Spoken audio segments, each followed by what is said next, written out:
Ilan that we are ready to go live. So what I would suggest here, it's nice if we are already there available to the public 2-3 minutes in advance.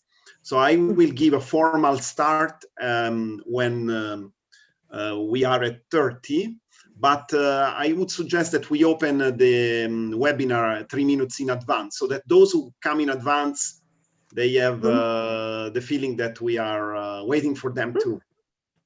Perfect. Good idea. So I will be a bit okay. So Ilan, I think if you hear me, you can start if you wish. Yep, we are live. Just give us 1 second, please. Okay. Sound works.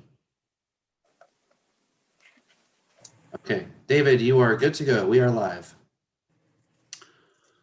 It's wonderful to see you all, dear colleagues, friends, and participants that we cannot see, but we know you are many across the different continents of the world. The beauty of this challenging time is that we can have events like this one today where so many participants can join from different sides of the world.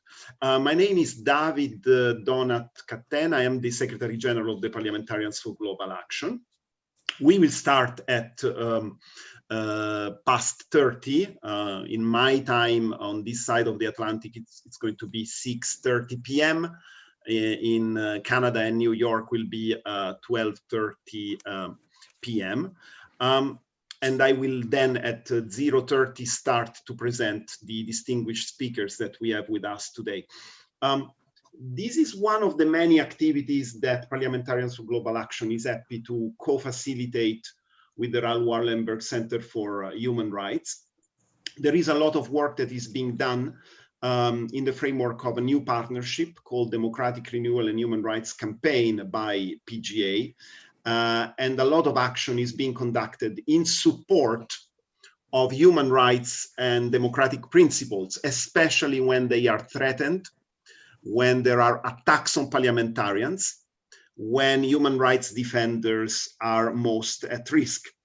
And this work could have not been possible without the support of Global Affairs Canada. I know that some of our colleagues from the Foreign Ministry from Global Affairs Canada will be in attendance, and we will acknowledge their support. The partnership was born, the president of PGA, Margaret Sederfeldt, is remembering it, and of course, Professor Kotler also is remembering it.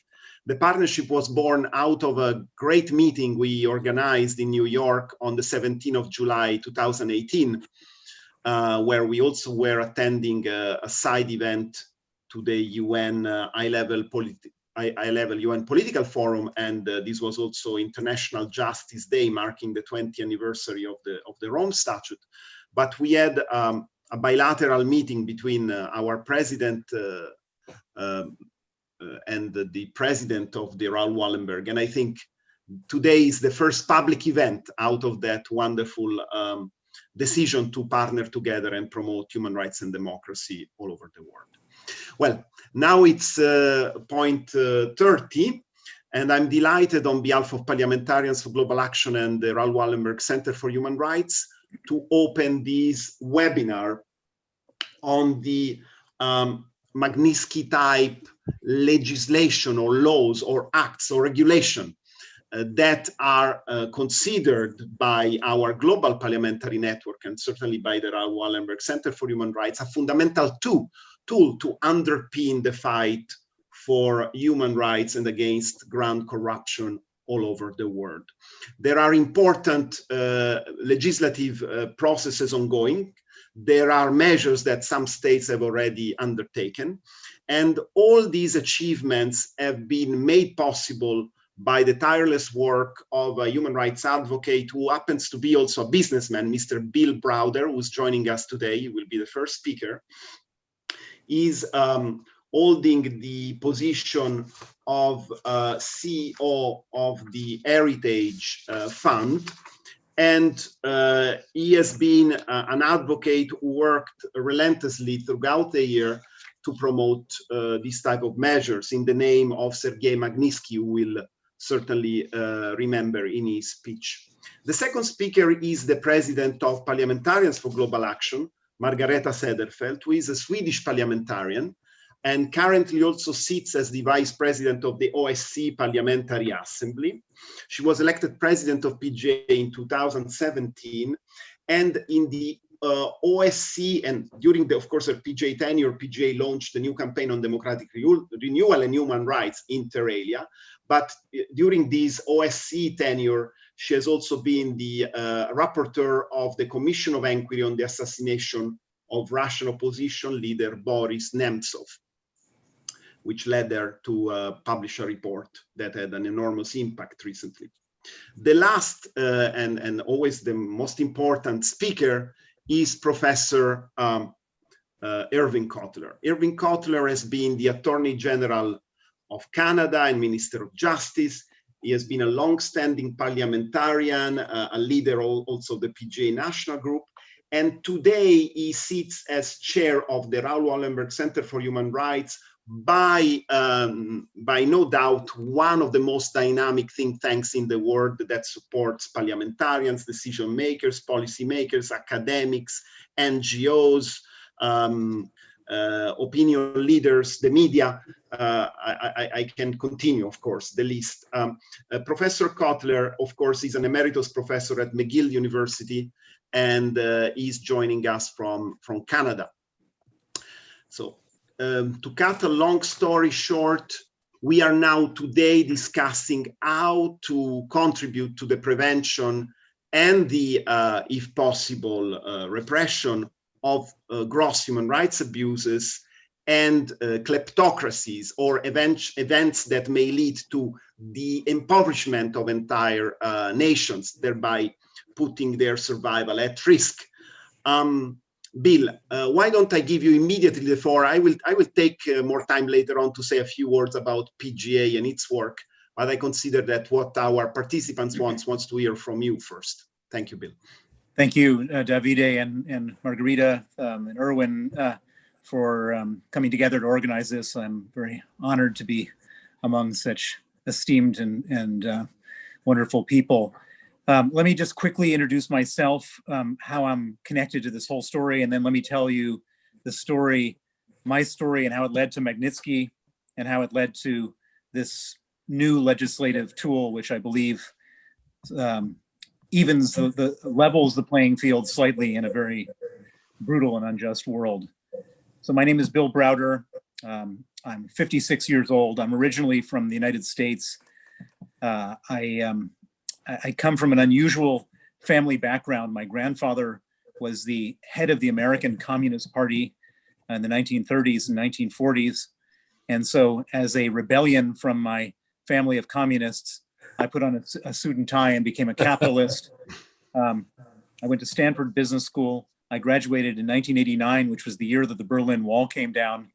And I thought, what if my grandfather was the biggest communist in America and the Berlin Wall has come down, I'm going to try to become the biggest capitalist in Eastern Europe. I ended up moving to Russia. I set up an investment fund called the Hermitage Fund. It actually grew to become the largest investment fund in the country.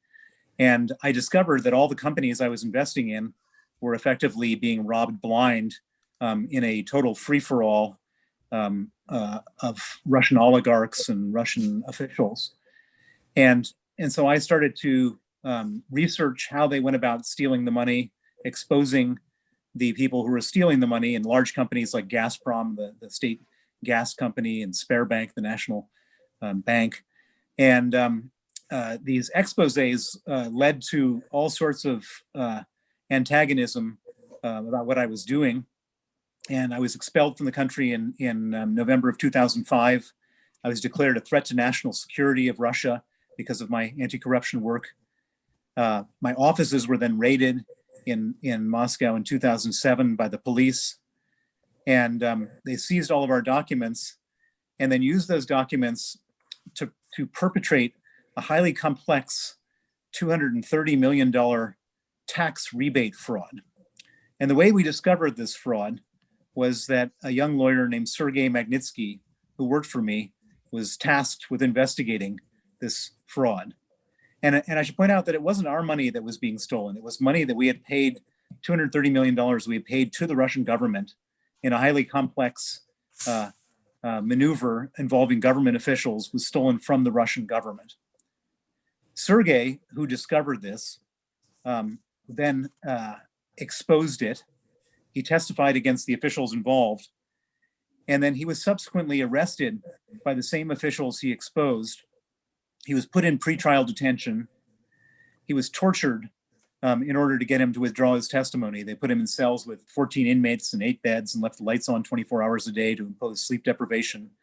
They put him in cells with no heat and no window panes in December in Moscow, so he nearly froze to death. They put him in cells with no toilet, just a hole in the floor where the sewage would bubble up. They moved him from cell to cell to cell. And the purpose of all this is they wanted to get him to withdraw his testimony against the corrupt police officers. And they wanted to get him to sign a false confession to say that he stole the $230 million. And he did so on my instruction. And Sergei was a man of incredible integrity and principle. And for him, the idea of perjuring himself and bearing false witness was more painful than all the physical pain they were subjecting him to, and he refused. The torture got worse and worse and worse. And after about 6 months of this, he started to develop terrible pains in his stomach. He lost 20 kilos. He was diagnosed as having pancreatitis and gallstones. And he needed an operation, which they scheduled in August of 2009. A week before the operation, the officials came to him again asked him to withdraw his testimony. Again, he refused. And in retaliation, they abruptly moved him to a new prison, a maximum security prison called Butyrka, where there were no medical facilities. And at Butyrka, his health completely broke down. He went into constant agonizing pain, and the authorities refused to provide him any medical attention, which he had been promised before. He and his lawyers wrote 20 different desperate requests for medical attention. Every one of their requests was either ignored or denied in writing. And on the night of November 16, 2009, almost 11 years ago, Sergei Magnitsky went into critical condition. On that night, the Butyrka authorities didn't want to have responsibility for him anymore, and so they put him in an ambulance, sent him to a different prison facility, one that had a medical wing. But when he arrived there, instead of putting him in the emergency room, they put him in an isolation cell. They chained him to a bed, and 8 riot guards with rubber batons beat him until he died. He was 37 years old. He left a wife and 2 children. I got the news of his murder the next morning, and it was by far the most traumatic thing I'd ever experienced in my life. Sergei Magnitsky was effectively killed as my proxy. He was killed because he was my lawyer. And when I was finally able to get over the horrifying adrenaline of the moment and all the emotions and think clearly, it became obvious to me that there was really only one thing I could do, which was to put aside all my other activities and focus all of my time, all of my resources, and all of my energies on going after the people who killed him and make sure they face justice. And we know a lot about what happened to Sergei because he wrote everything down. He wrote, during his time in detention, he wrote 450 complaints documenting who did what to him, where, how, and when. And we had a copy of, he would write those by hand, hand them to his lawyer once a month. The lawyer would file them. The authorities would either ignore them or reject them, but we got copies. And it's the most well-documented human rights abuse cases ever come out of Russia. The evidence was incontrovertible. And we figured that on the back of that, they would at least have to imprison and prosecute the executors of this crime. Maybe not the orderers, but the executors. But that didn't happen. The Putin regime circled the wagons. They gave promotions and state honors to some of the people who were most complicit. And in the most shocking miscarriage of justice, they put Sergei Magnitsky on trial 3 years after they killed him. It was the first ever trial against a dead man in the history of Russia, and they found him guilty. As a result, it became clear from all of their actions that there was no possibility of getting justice inside of Russia. So I said, how do we get justice outside of Russia? And I looked around, and effectively there were no tools for getting justice outside of Russia for a crime like this that was committed inside of Russia. The European Court for Human Rights, which is a great institution, doesn't prosecute people, it prosecutes the country. It usually takes anywhere from 6 to 10 years. And the penalty in the Magnitsky case, the Magnitsky family was awarded a judgment against Russia, and they still haven't paid. with the 50,000 euros that they were supposed to. The International Criminal Court doesn't deal with cases like this. You have to have 100,000 dead, not one dead. Universal jurisdiction, which is a great concept in law, but doesn't actually work. And when I realized that there were no legal mechanisms for getting justice, I couldn't accept that. And so I said, if there are no legal mechanisms, then we need to create our own legal mechanism. And I went to Washington, and I told the same story I'm just sharing with you today, with two senators, a Republican, a Democrat from Maryland, Senator Benjamin Cardin, and a Republican from Arizona, John McCain. And I shared the story, and I said, there's one thing I think we can do, which would be very powerful, which is the people who stole the $230 million and killed Sergei Magnitsky. They don't keep their money in Russia. They keep their money in the West, in New York and in London and in Geneva and in Paris and Rome. They buy villas and they send their girlfriends on shopping trips and they send their kids to boarding schools. And so I said, can we freeze their assets and ban their visas? I said to these two senators. And they said yes. And that became known as the Magnitsky Act. It was launched as a legislative proposal in October of 2010. And it originally just went after the people who killed Sergei Magnitsky. And then all of a sudden their phones started lighting up from other victims in Russia saying that you've found the Achilles heel of the Putin regime. Can you sanction the people who killed my husband, my brother, my sister, my aunt? And after about a dozen of these calls, these two senators realized they were on something much bigger than just one case. They were effectively had stumbled into a new legal concept. And so they added 65 words to the Magnitsky Act to include all other gross human rights abuses in Russia. And then it went across Capitol Hill and it went viral, and all other victims started coming out and telling their stories. And it went for a vote in November of 2012, and it passed the Senate 92-4.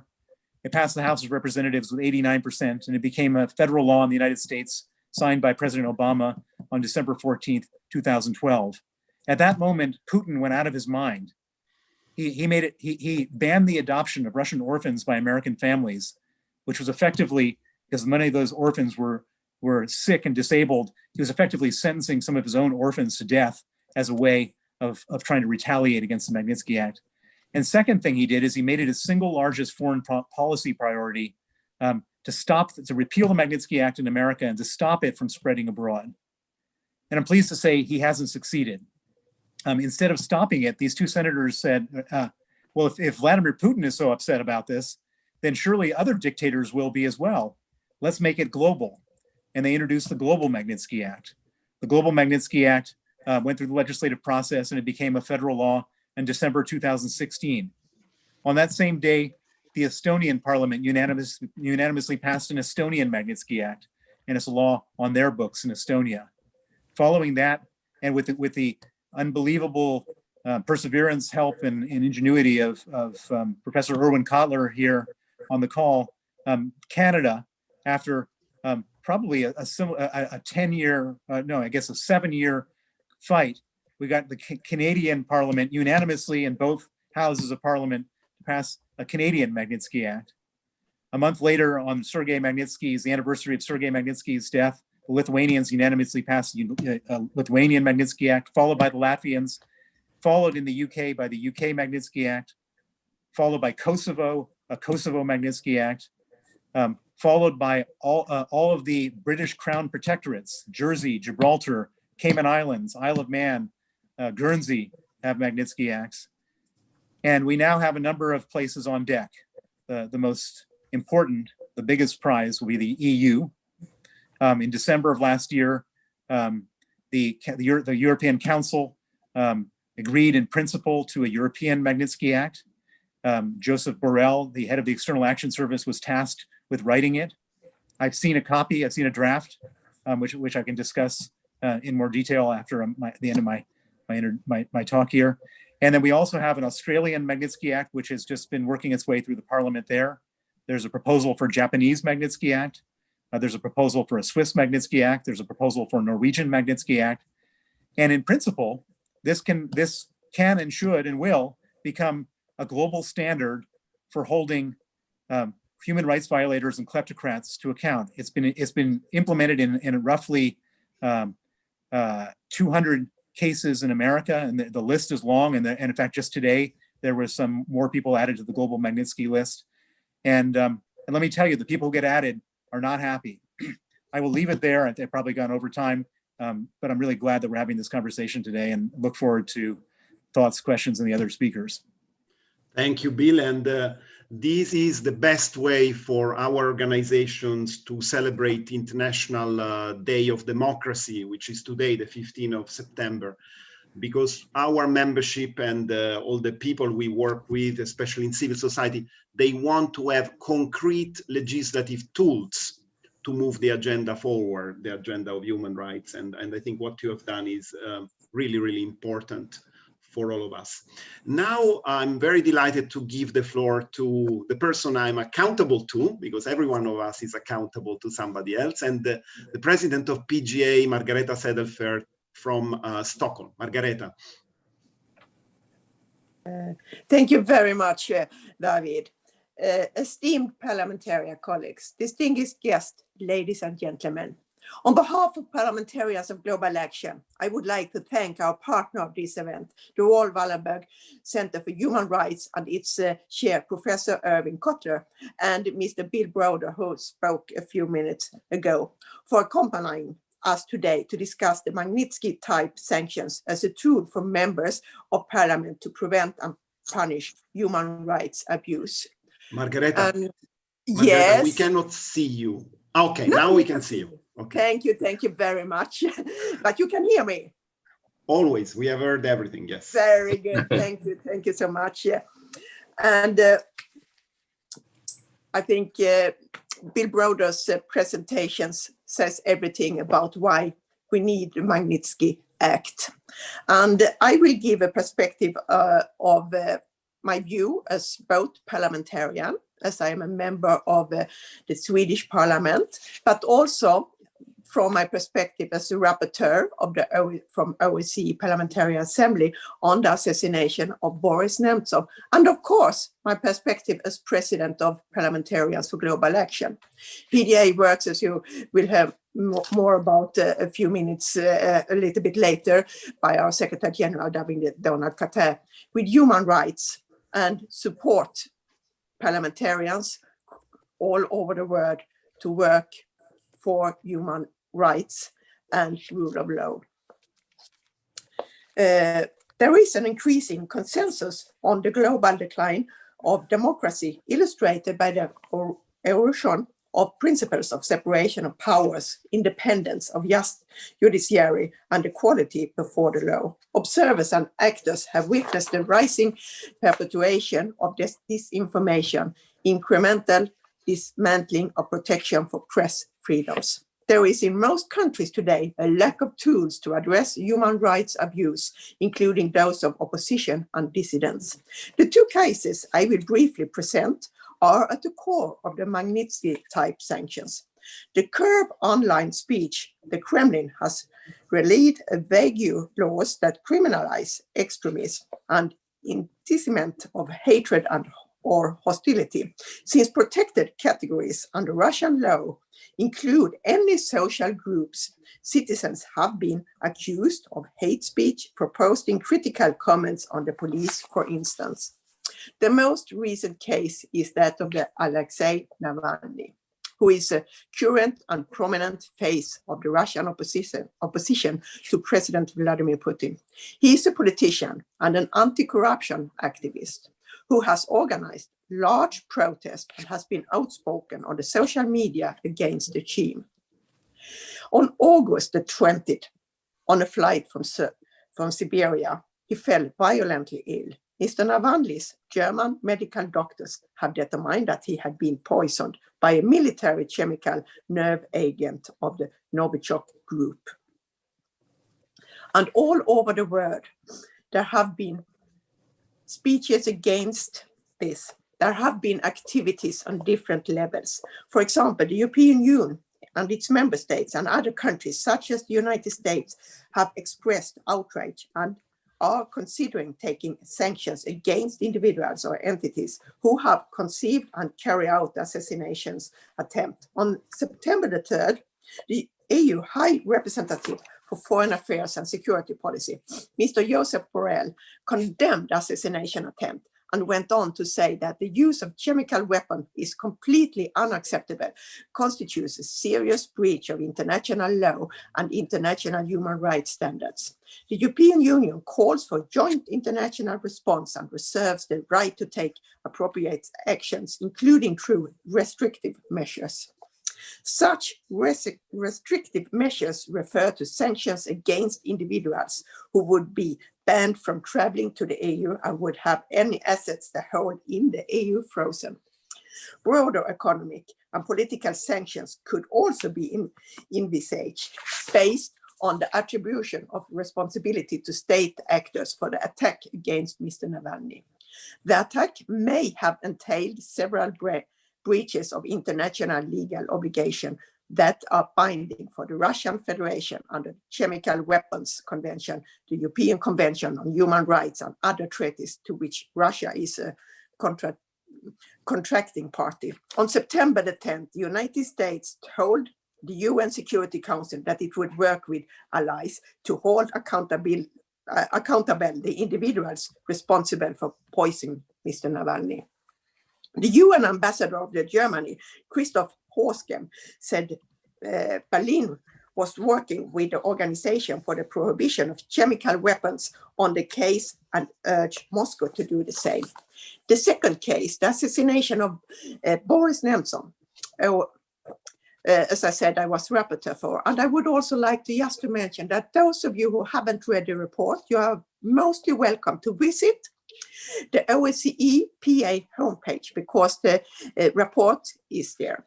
The report is also could be found on the US Congress homepage under the Human Rights Commission. When Mr. Boris Nemtsov was killed on February the 27th, 2015, he was a leading politician within the opposition and a former Deputy Prime Minister of Russia. At the time of his death, he was a member of the Yugoslav Regional Duma. He was a very famous figure in Russia. People adored him, people requested his support, and he was working with a case of corruption and as well on soldiers who were sent to Ukraine, and he was going to put the cases in front of the court. And it was in the support of the families from the soldiers.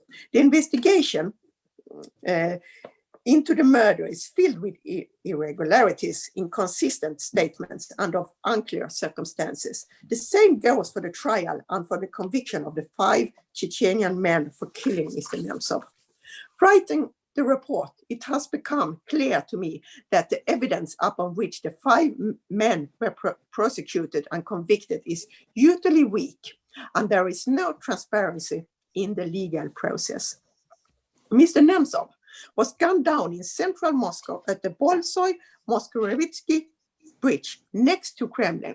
And it's incredible because there is no such thing as any evidence on the shooting, on the murder. Nobody have seen anything. Nobody have heard anything. And this is otherwise the most, the place where there are most eyes and most guarded place in Moscow and in all Russia. Available evidence and witness statements were not collected and are not part of the investigation. In no state where there is an independent judiciary would a similar case proceed to trial and result in conviction.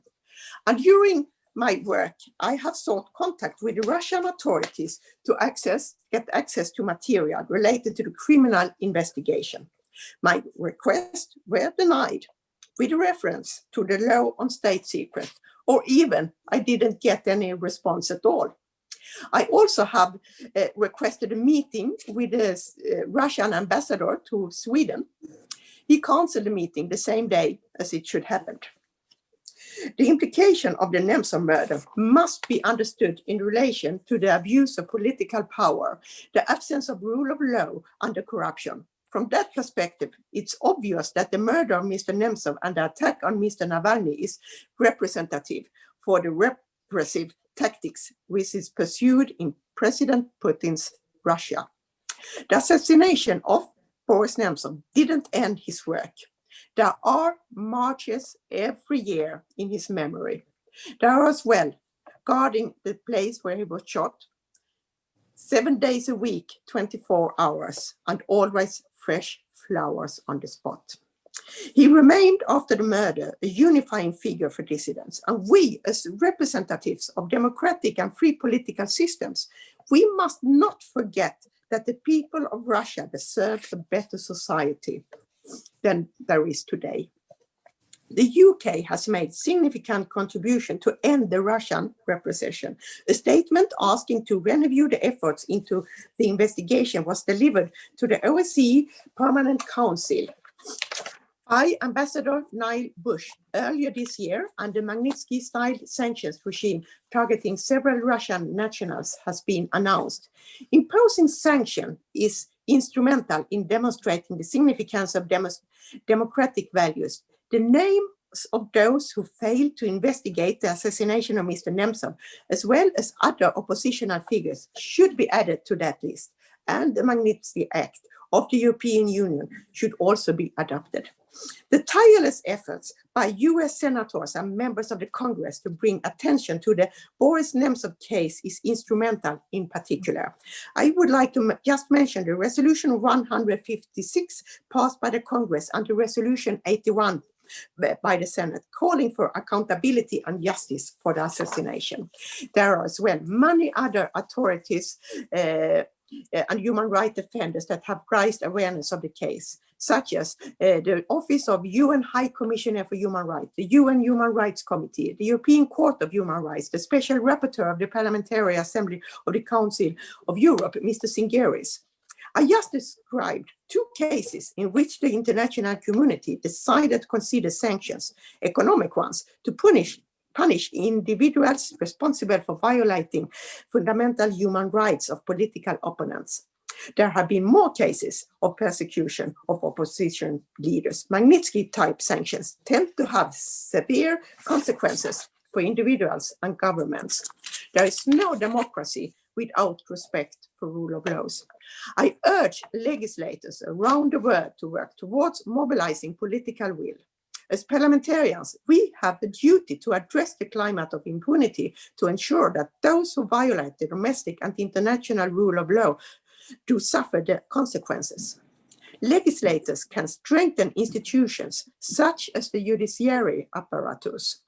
We can question our government's actions or inactions on topics of international interest. Parliamentarians are as well guardians of multilateralism by holding our governments accountable to international instruments ratified. To conclude, few countries have adopted legislation on targeted sanctions against human rights abuses. Among the countries with the Magnitsky-type legislation, there is Canada and the United States. There are initiatives in a few European countries, and as Mr. Browder said, there are more on the line. Similar recommendations have been adopted by the Parliamentary Assembly of the Council of Europe and the European Parliament. I urge all fellow parliamentarians to discuss and pass legislation that imposes targeted sanctions on individuals, governments, and non-states and entities involved in human rights abuses. We should all remain vigilant, as the protection and strengthening of democracy requires sustained and collective efforts. And in my opinion, it's our duty as elected parliamentarians. We have to protect our people. Thank you very much. Thank you, Margaret. And we are perfectly on time now to give the floor to Erwin Kotler. Let me just stress how important is the references that you made to the case of Boris Nemtsov, the ongoing case of Mr. Navalny, which is still to be investigated and to be disclosed. And this shows the impetus that still this topic carries with our global society. Professor Kotler, I would like you to maybe take into consideration other situations outside Russia, because as Margareta said, parliamentarians have an enormous role to play. They are opinion leaders, they are legislators, they can make their government accountable, they can guide the politics towards a certain direction, especially if they are bipartisan, as the experience of Bill and also of your side in Canada enlightened us so well towards that objective. So, Professor Kotler, the floor is yours to a little bit maybe broaden this very important topic on a global scale, and then we will have the last 20 minutes for the Q&A. Thank you. Thank you, David. May I begin by commending Bill Browder, who's the father, the architect of the global Justice for Sergei Magnitsky movement, who demonstrated how one person with the compassion to care and the courage to act can transform, literally transform history. And in fact, Bill inspired the establishment at our Raoul Wallenberg Center of the Global Justice for Sergei Magnitsky project. I'm delighted also to be joining Margarita, the president of PGA, special rapporteur regarding the OSCE and inquiry into Boris Nemtsov, and David Donakatan, who I've known for so many years, worked together in common cause. Now it's Secretary General. And we are delighted at the Raoul Wallenberg Center to be partnering with you in the overall promotion and protection of democratic resilience and renewal, something which is particularly important and resonates on this International Democracy Day. Indeed, we meet at an important inflection moment from a historical perspective. We are not only experiencing a global COVID pandemic, we are experiencing a global political pandemic that finds expression in a resurgent global authoritarianism, of which Russia is only one example. As you correctly mentioned, David, we also have China's CCP. We also have Khamenei's Iran, and I keep using these terms to distinguish it from the people and publics who otherwise the targets of mass repression in these countries, and I refer also to Venezuela, etc.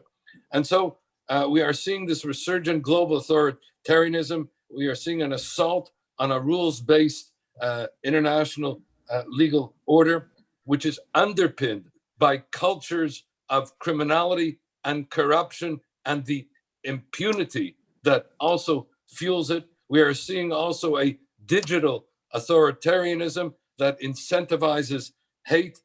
And so with all this, regrettably, we are witnessing, and I'm saying this on International Democracy Day, at the same time, an erosion of democracy, the retreat of democracies, the sometimes silence of democracy, the dysfunction of democracy, and therefore the particular and compelling importance of an organization like the Parliamentarians for Global Action on International Democracy Day to renew and to reinvigorate the struggle for the promotion and protection of democracy. And so what can we do? And I'll take your references, David, into account to globalize the approach. Let me a number of one-liners for reasons of time as to what we can do, and in particular what parliamentarians in concert with civil society and governments can do. One, we need to internationalize the Justice for Sergei Magnitsky movement, to create a global constituency of conscience, to secure justice for victims and accountability for human rights violators. And the PGA, as I mentioned, can play a crucial role in this, along with the Inter-Parliamentary Group of Justice for Sergei Magnitsky, which Bill Browder founded. Number two, we need to appreciate, because sometimes this is understood, that Magnitsky sanctions don't target a particular country or state, that Magnitsky sanctions target major human rights violators, those who are engaged in gross human rights violations like extrajudicial executions, torture, crimes against humanity, and the like. And Boris Nemtsov, who you referenced, Margarita, played a crucial role in the establishment of Magnitsky sanctions in Canada, in the US, etc. And paid for it, I believe, also with his life with regard to that role that he played, among other things, in the Justice for Sergei Magnitsky movement. But one of the things he said in Canada, which was so important, because somebody said, aren't Magnitsky sanctions anti-Russian? He said, no, they are pro-Russian. They are in behalf of the Russian people. And that is true in whatever country we establish them. They are on the behalf of the citizens of that country. They are on the behalf of the pursuit of justice in that country, which leads me to a third point. And we need to understand the crucial role that parliamentarians have played and can play, both in the adoption of Magnitsky sanctions and then in the subsequent implementation of those sanctions. Magnitsky sanctions were adopted in Canada because of the parliamentary initiatives, parliamentary motions, parliamentary hearings, parliamentary adoption. And in fact, I remember on the cusp of when the votes were to take place in Parliament, Russian authorities warned Canada that if they were to enact Magnitsky sanctions, Russia would retaliate. And here the coming together of civil society with parliamentarians, our Raoul Wallenberg Center for Human Rights, which has an all-party parliamentary group for human rights, convened, and we said, look, we cannot allow parliamentarians of Canada to be intimidated. We not only have to adopt Magnitsky sanctions, we have to adopt it unanimously to send a message that we won't be intimidated. And I'm delighted, as Bill Browder mentioned, that Magnitsky sanction legislation was adopted 277-0 in the House of Commons, replicated like that in the other house in the Senate, signed immediately into law by the Governor General. This was the parliamentary response to the Russian threat at that point. And so we need to understand the importance where civil societies work together with parliament and governments in that regard. Number 4, parliamentarians can play a crucial role in making the pursuit of justice not only a domestic priority, but a foreign policy priority. And here too, the importance of PGA and parliamentarians in this regard. Let me also reference that we recently founded the Inter-Parliamentary Alliance on China, where we have parliamentarians from some 25 democracies to hold CCP's China accountable with respect to things such as the mass atrocities, if not acts constitutive of genocide against the Uyghurs, the national security legislation re Hong Kong, etc., imprisoning more journalists than any other country in the world. And we have recommended in our hearings, in our meetings, the adoption of Magnitsky sanctions to sanction the particular Chinese officials that are involved, for example, in the mass atrocities against the Uyghurs or the national security legislation. Number 5, we need to appreciate that Magnitsky sanctions not only can combat impunity in the countries where the cultures of corruption and criminality take place, but they also protect, through the application of visa bans, through asset seizures and the like, they protect our sovereignty, our security, our economy, our citizens, our justice. And so really, you've got here a framework for democratic protection and renewal in every country in which such Magnitsky sanctions are adopted. Number 6, Magnitsky sanctions need to increasingly begin to be used to protect media freedom and to protect journalists. As Amal Clooney has pointed out in her landmark report on the use of Magnitsky sanctions to protect journalists and protect media freedoms, Magnitsky sanctions have rarely been used to protect media freedom. We now have to see that the protection of media freedom through the use of Magnitsky sanctions effectively means the protection of democracy, since media freedom is the lifeblood of a democracy. And so we have to change the paradigm, as Amal Clooney put it. We have to change the paradigm from impunity to accountability and hold those who are imprisoning, threatening, murdering journalists accountable. Number 7, moving to close, that Magnitsky sanctions can also be used to protect parliamentarians and human rights defenders who are increasingly under assault. And I want to commend PGA, and we're delighted to partner with them for the establishment of a rapid response team that can move quickly where parliamentarians can move quickly and where Magnitsky sanctions could be one of the tools and resources for that purpose. And finally, we need to engage the various intergovernmental alliances, and parliamentarians can do this, whether we talk about the G7, whether we talk about the OSCE, whether we talk about the OAS, whether we talk about Asian Pacific. Parliamentarians have to be at the forefront of engaging these governments, of engaging these alliances, and bringing them to adopt and implement Magnitsky sanctions. To, in a word, bring about, as I mentioned, not only justice for victims and accountability for human rights violators, but through that, the promotion and protection of our democracies on International Democracy Day. Thank you, David. Thank you, Professor. You cover so many things, and I think now we are also being inundated by additional questions. But let me just stress one aspect that I consider very important here. You mentioned the fight against impunity. It's an area where PGA has developed leadership since 1989. And it is really what we see today, that the attacks on democracies are as such that there is almost a direct connection between the impunity of the perpetrators and the fact that certain regimes or groups can gain and maintain power at the detriment of the people. And what we are looking at first in PJ is the victims, the rights of the victims, the voice of the victims. I believe this is happening today as it was happening before the current pandemics, because we have sort of a natural disaster, the coronavirus outbreak worldwide, and we have a man-made disasters, normally made by men, not by women. Let's call it man-made disaster, which is the attacks on democracy, on the rule of law and human rights, and the crimes associated and the impunity stemming from it.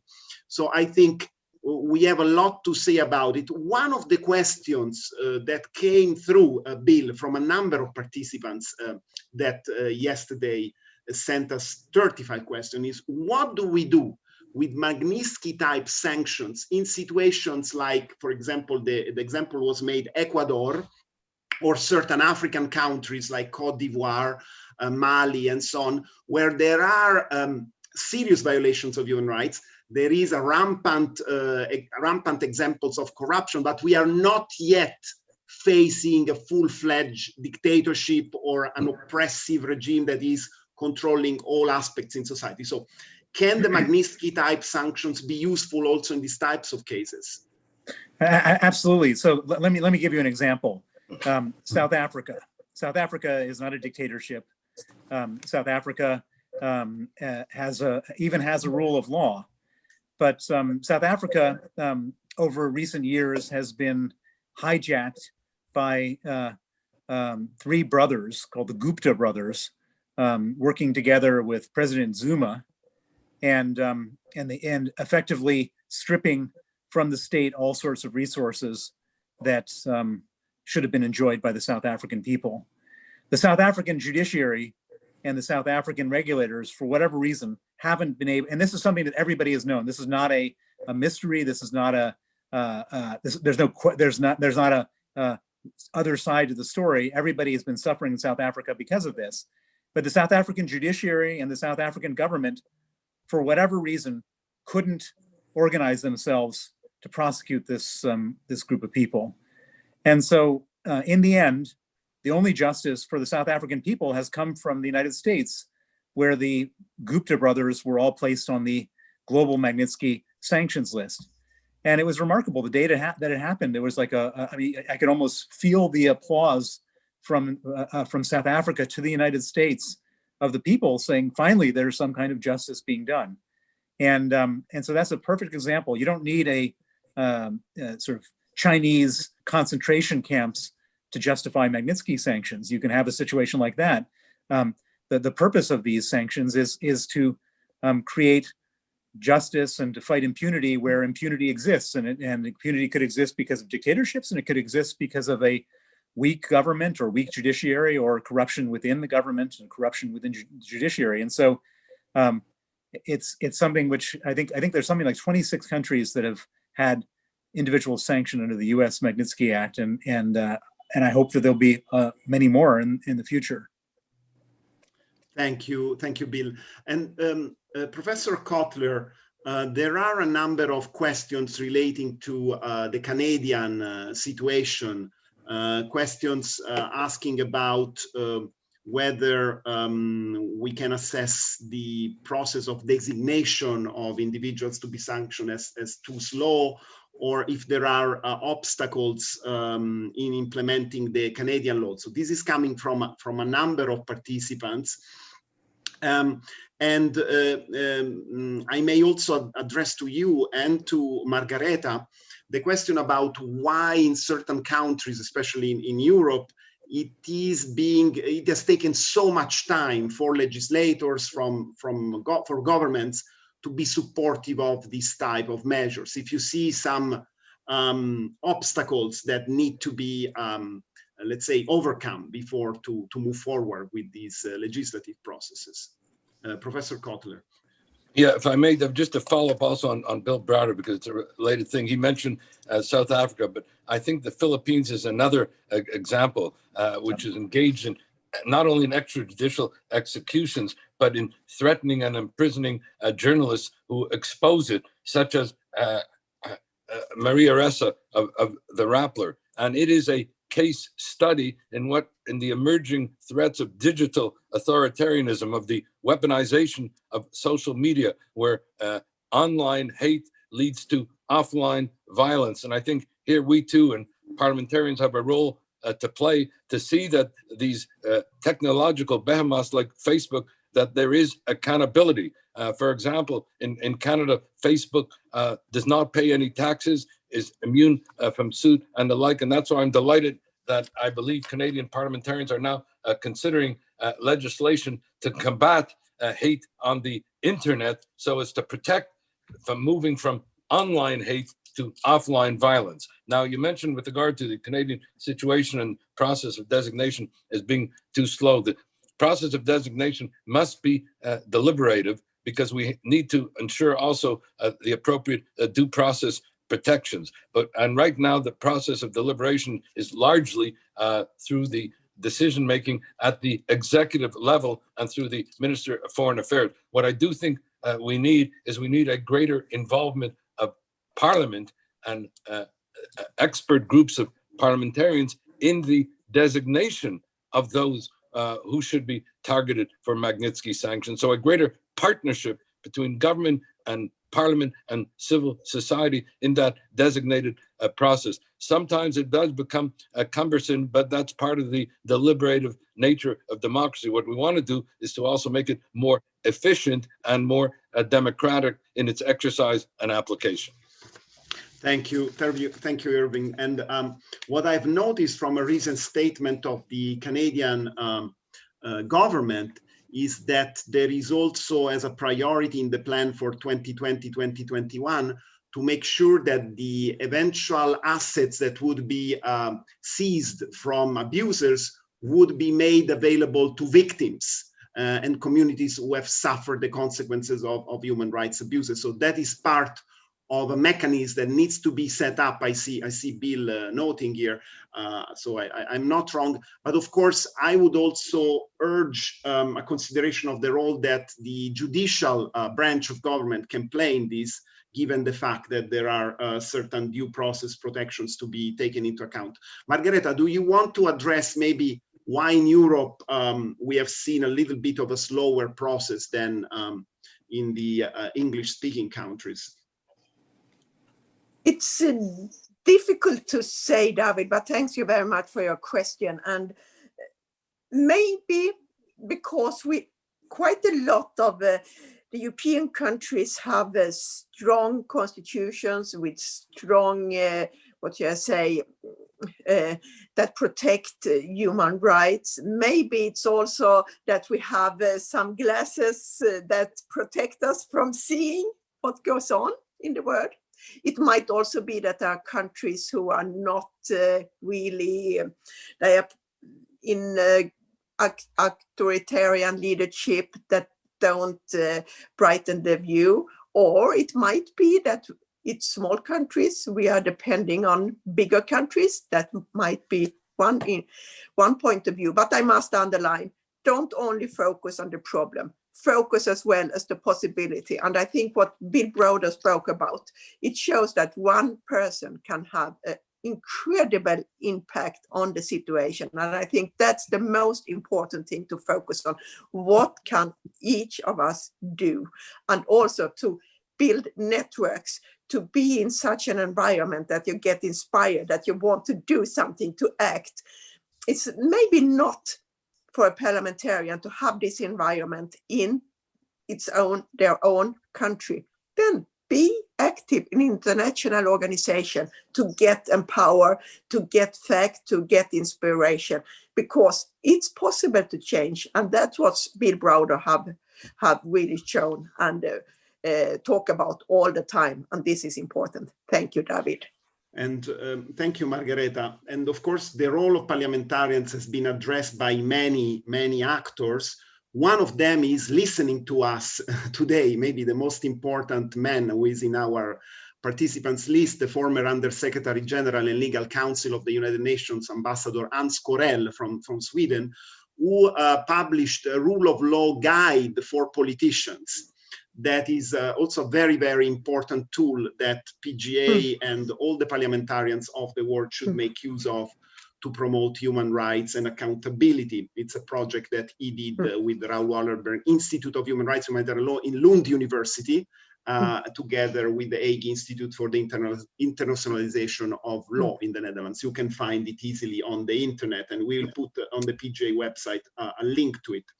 Now, David, may I just say one thing more? I think what Erwin Kotler spoke about, to involve parliamentarians, is crucial, because it's not that the government, if it's a democratic country, the government haven't the power. They are those who are running the country, but the legislative power is in the parliament, and the parliaments have possibilities to take initiatives, and are also those who scrutinize the government. So I think what Erwin Kotler said is really important.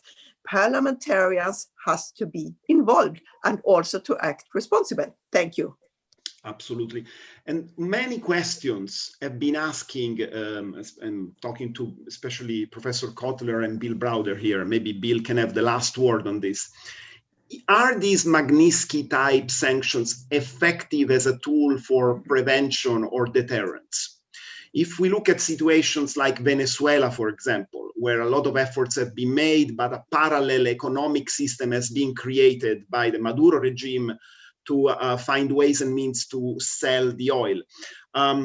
What other toolbox? What is this an essential component of the broader toolbox that policymakers, governments, parliamentarians, international organizations should have at their disposal to fight impunity and prevent gross abuses?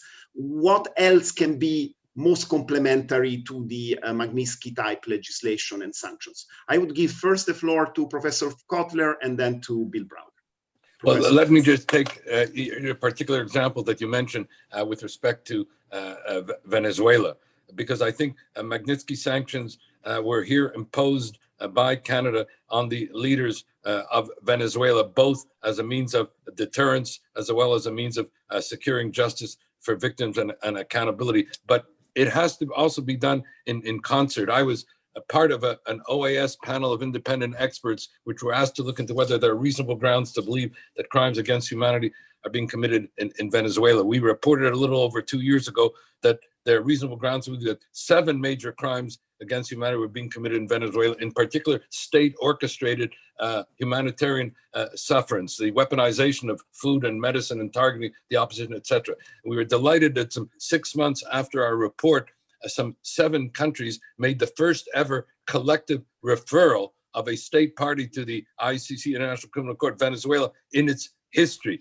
Now, here is the complementarity of Magnitsky sanctions and reference to the International Criminal Court, where some of the information used in the adoption of Magnitsky and implementation of Magnitsky was also used with respect to the developing the breach of fact and law in that regard. And the PGA has been very involved in the promotion and protection and pursuit of justice at the ICC. So this is how one can work in concert in that regard. But one other thing, while we been very active in Canada in the matter of Venezuela and Magnitsky sanctions and the like, We have not yet, in fact, invoked any Magnitsky sanctions with respect to any CCP officials in Xi Jinping's China or any of the senior officials in Iran. And we cannot in any way somehow indulge a culture of impunity by applying it in some cases and not applying it in others. I know there are foreign policy considerations sometimes that come into it,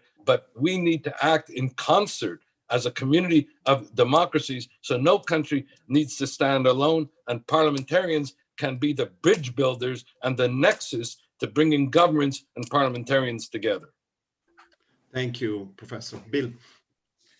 So the original concept of sanctions was for a Western government to express its displeasure by sanctioning another country. And that was an extremely blunt instrument, very hard to do because it required a huge amount of political will.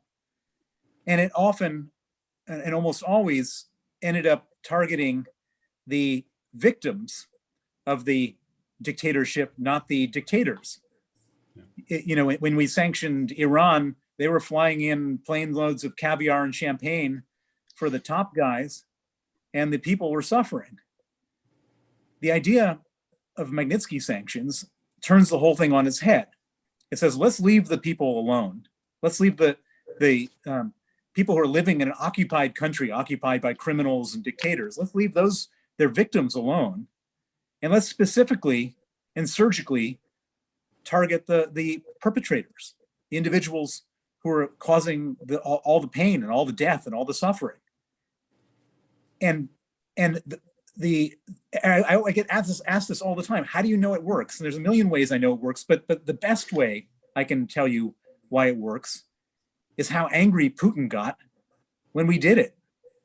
And he literally, I mean, he never loses his cool. He's always steely cool, just staring down. He lost his cool and has continued to lose his cool when it came to Magnitsky sanctions. And the reason he lost his cool is because a huge part of his motivation of being in power and being a dictator is to steal money. And he kills a lot of people, he imprisons a lot of people, he tortures a lot of people for money. Money is more important than human life to him. He keeps that money not in Russia, in the West. And all of a sudden, we now have a mechanism to put that money at risk. And for him, that's just horrifying. And I can tell you, on the basis of the reaction to the people who have been added to the Magnitsky sanctions list, their reaction is so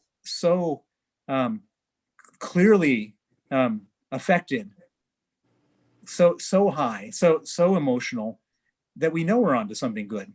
Sometimes people say, well, look, Putin continues doing all of his terrible things, so obviously this stuff doesn't work. And I would say, well, that's true, he does do his terrible things, but how do we know what more terrible things he might have done if he wasn't afraid of this coming down? And I would also say that if we were to sanction more people in his regime, he might do less terrible things in the future. And of course, I'm talking about Putin, but this applies to China, this applies to Iran, this applies to Venezuela, this applies to anybody. They all hate it. They're all, and it's really interesting because a lot of times these people, these dictators, don't even know about the Magnitsky Act until one of them gets sanctioned. And then all of a sudden they're running around like chickens with their heads cut off, all saying how unfair it is and how extrajudicial it is and so on and so forth, when they finally get affected. And then the local press goes crazy and says, who's going to be next, and so on and so forth. And they're all, looking in the mirror, wondering if they're going to be next.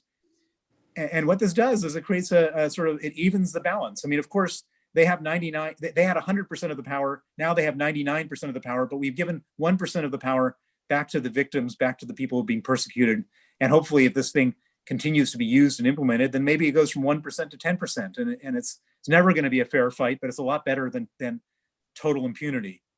Yes, thank you, Bill. And certainly a measure of justice is absolutely an imperative when we saw the type of policy that the Assad regime of Syria started to implement against its own people during the so-called months of the so-called Arab Spring, when essentially, thanks to the patronage and the coverage that Mr. Putin gave to Mr. Assad, we witnessed the killing of approximately 500,000 people and the decision of maybe 5 million people to become refugees in the largest and the bloodiest conflict known to this century and so far millennium. So this is unfortunately the very same person that is behind the single assassination on one side, or the attempted one on the other side, or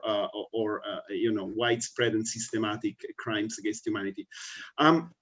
I think we are exhausting our time, and I would like to give maybe 1 minute to each of you to maybe make a comment. Before doing so, I would like to thank those who supported the realization of these events, all the staff of PGA and the Raoul Wallenberg Center who worked as a wonderful team. This will also be, is already available on YouTube, but will also be available in the future, unless, of course, anyone here would object. And also a big thank you to Global Affairs Canada that supports the PGA campaign for democratic renewal and human rights in partnership with the Raoul Wallenberg Center. And let me also mention the fact that PGA continues in its very strong commitment to fight impunity for the most serious crimes of concern to the international community as a whole. It's absolutely unacceptable that a single murderer in the streets of Rome, under my house here in the face of the Vatican, will be brought to justice 90% of the cases.